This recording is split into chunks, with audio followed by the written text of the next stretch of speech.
In 1996, Alice in Chains took the stage for MTV Unplugged and delivered one of the most iconic performances in the show's history.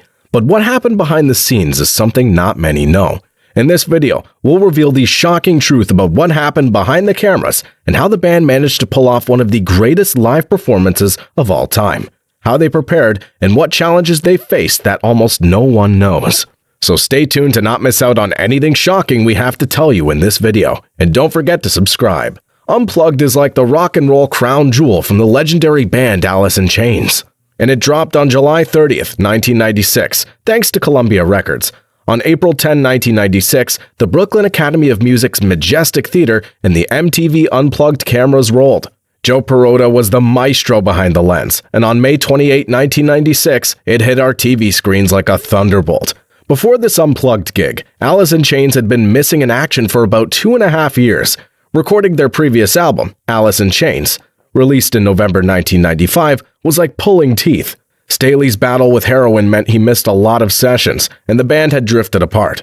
They wrote most of the songs in the studio, dragging the recording out to 4 long months. By the way, that would be the last studio album with Staley, and Jerry Cantrell later described it as the sound of a band falling apart in a 2018 interview.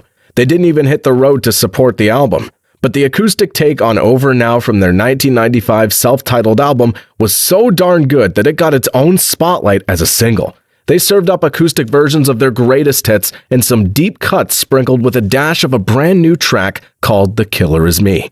That's how you know this Unplugged gig was the real deal. But it wasn't that simplified. There was a lot they went through behind the scenes. So let's discuss what happened off camera.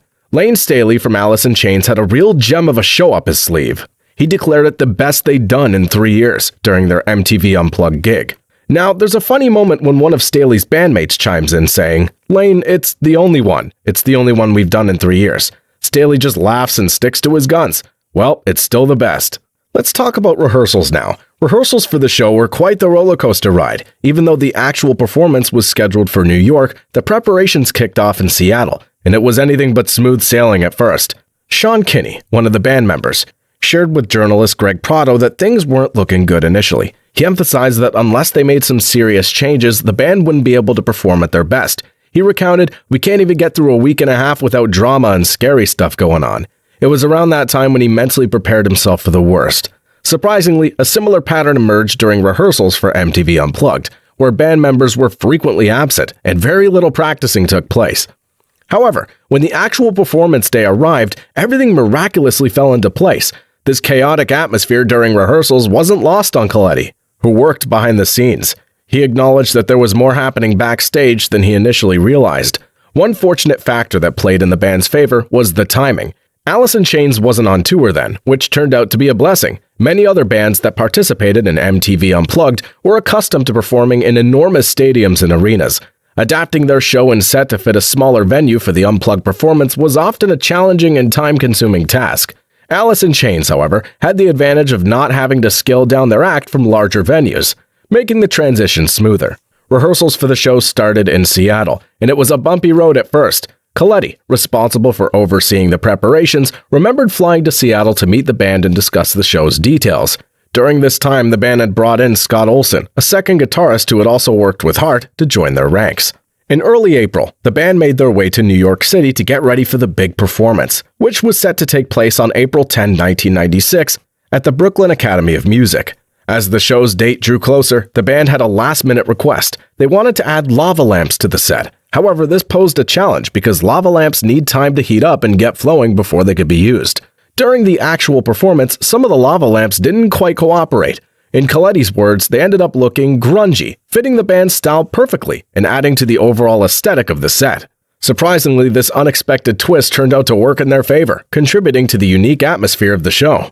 Behind the scenes of the show, there were several challenges the band had to contend with. Randy Bureau, who worked as a guitar and bass tech for the band, revealed that both he and Lane were grappling with withdrawals at the time. To manage this, Bureau had someone bring him a supply during the actual show, while Lane carried his own pre-cooked stash in an old glass pill bottle topped with a cork. According to Bureau, Lane's drug use hadn't escalated to the point where he was visibly impaired before going on stage, but he did indulge shortly before performing. To complicate matters further, Lane had dyed his hair pink, which meant the lighting director had to adjust the background to match his unconventional hair color. One noteworthy thing the band did differently from others was to provide MTV with a setlist ahead of time. This made it much easier to coordinate the lighting cues. Bureau remembered that as soon as the band hit the stage and began playing Nutshell, many members of the band's management team were moved to tears. Lane repeatedly wrote down the lyrics to Sludge Factory during the performance, possibly due to nervousness, as the song was about his conflict with their record label, Sony. Interestingly, the heads of Sony happened to be sitting in the front row of the audience.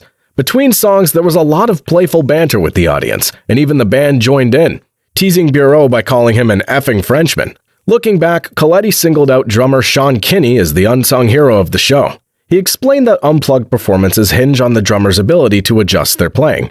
If the drummer plays too loudly, it forces everyone else to turn up their instruments, and what was meant to be an acoustic performance turns into a loud electric one.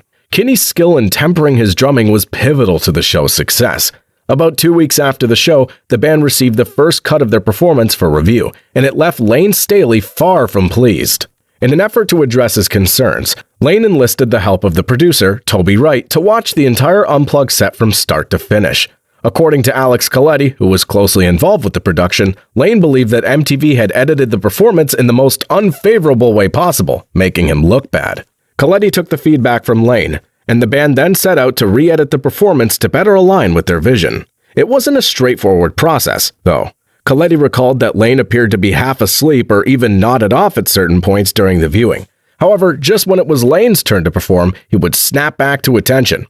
This resulted in footage of Lane with his eyes closed for several bars of music, making it seem as though he had been sleeping through the whole show. They would then cut to other band members like Jerry or Mike, creating a less than ideal impression.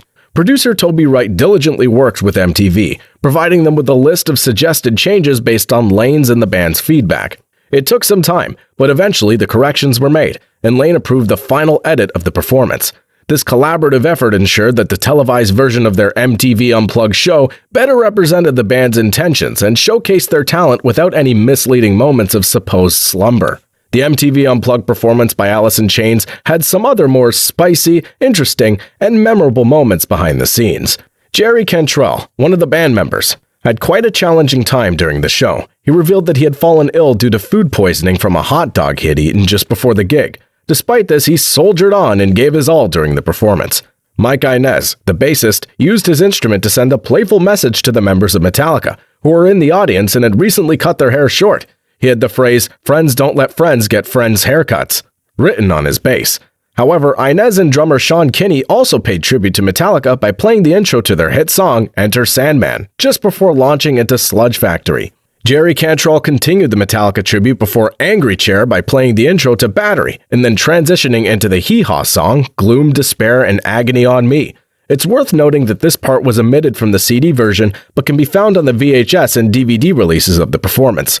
Towards the end of the show, you can hear some booing on the CD version as Lane Staley says, "Okay, that's it," presumably because the performance was concluding. In response to the heckler, Lane shouted, "Hey, F you, man," which elicited laughter from the audience, showcasing his candid and unfiltered nature.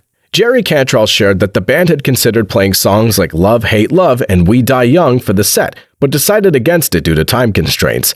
Additionally, some songs like Got Me Wrong and Sludge Factory had to be replayed multiple times due to errors, which extended the taping to approximately 3 hours. One of Cantrell's favorite moments from the concert was when Lane Staley, at the end of the show, humorlessly remarked, "I wish I could hug all of you, but I'm not gonna." This lighthearted comment added a touch of warmth and connection to the performance, despite its occasional hiccups and challenges.